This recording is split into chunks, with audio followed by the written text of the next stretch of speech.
Eu dizer o seguinte, interessante, acompanho essas posições, né? Ao fundamento, vocês vejam bem, um presidente também não governa sem o Congresso Nacional, tanto que há um esforço extraordinário para obter uma chamada maioria. E interessante, em primeiro lugar, se elege o presidente, depois é que o presidente vai buscar uma maioria parlamentar. Diferentemente, no chamado semipresidencialismo, ou você já tem a maioria parlamentar, e daí tem governo, ou você não tem a maioria parlamentar e não tem governo. Enquanto não se forma a maioria parlamentar, você não tem governo. Primeiro ponto. O segundo ponto é que o ministro Gilmar levantou bem que se quem governa perde a maioria, automaticamente se formou uma outra maioria e com muita tranquilidade você passa de um governo executivo para outro governo executivo.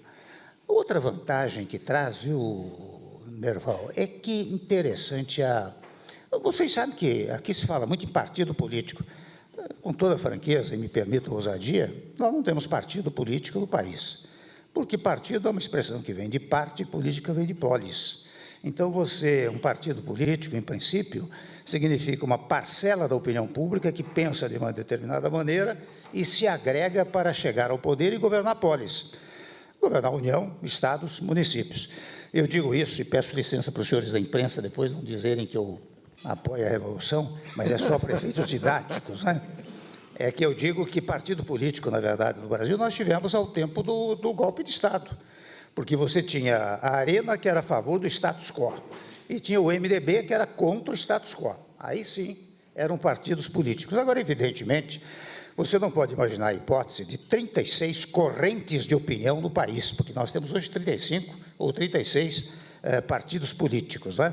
Portanto, nós temos siglas partidárias. Ora bem, se você caminha para o semipresidencialismo, portanto, é o parlamentarismo no parlamento, você tem, eu disse na minha fala, você tem um bloco de oposição e um bloco de situação. Isso, sem dúvida alguma, melhora até o debate político no país, porque, convenhamos, hoje em dia, eu fui deputado 6 mandatos, 3 vezes presidente da Câmara, quando eu ia fazer a campanha, eu tinha que chegar no município e dizer, olha, eu trouxe as verbas tais e quais. Tanto que a história mesmo do orçamento secreto deriva muito disso, da perspectiva que o deputado, o senador tem de, na sua campanha eleitoral, ir aos municípios e dizer, trouxe as verbas tais e quais. Ora bem, se você tiver este bloco de situação e bloco de oposição, você tem o governo no parlamento. Portanto, na reeleição, quem for da situação dirá, governei bem, veja os pontos tais e quais. Quem for da oposição vai dizer, me opus adequadamente nos pontos tais e quais. Ou seja, você eleva até o nível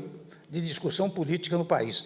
Porque hoje, convenhamos, nós não temos... Veja, a ideia de oposição, me permita mais uma palavra só, claro. A ideia de oposição é uma ideia jurídica. Ela é importantíssima para a democracia, porque a oposição revela, com as suas críticas, muitas vezes, um caminho para quem está na situação. Mas a oposição no Brasil não é tomada, eu digo, na União, no Estado ou no município, ela não é tomada no sentido jurídico, é tomada no sentido político. Ou seja, se eu perdi a eleição, eu tenho que destruir aquele que está no poder. E, diferentemente até, não é sem razão que muitos fazem a distinção entre atos de governo, que é para o governo atual, e atos de Estado, que é feita por um governo, mas para valer lá na frente. Quando eu propus a reforma da Previdência, propus a reforma trabalhista, eu disse a reforma educacional, eu chamava a oposição, dizia, olha, minha gente, isso daqui não é para agora, é para sempre. De modo que eu preciso de votos aí, inclusive da oposição. E confesso até, secretamente ou não, acabamos tendo votos da oposição. Por isso que eu, secretamente, para homenagear a oposição, né? Mas, então, na verdade, e quando eu digo em novo sistema, não é para dar golpe, como dizem por aí, né? Na verdade, se eu propusesse agora, aliás, é a proposta que está no parlamento, né? É para aplicar em 2030, até porque é interessante, quem foi eleito agora, em princípio foi eleito debaixo de um regime jurídico que permite a reeleição. Então, se obstaculizasse isso, se dissesse assim, olha aqui, vai aplicar em 26, quem está no poder pode dizer, ó, nada disso, eu tenho direito adquirido. a reeleição, não é? Então, o que a gente propõe é lá para frente. Agora, a exemplo da Europa, dos Estados Unidos, muitos países que adotam este sistema, especialmente uma célula de uma corrente, de um partido, o primeiro-ministro Antônio Costa é de outra corrente, e eles se harmonizam.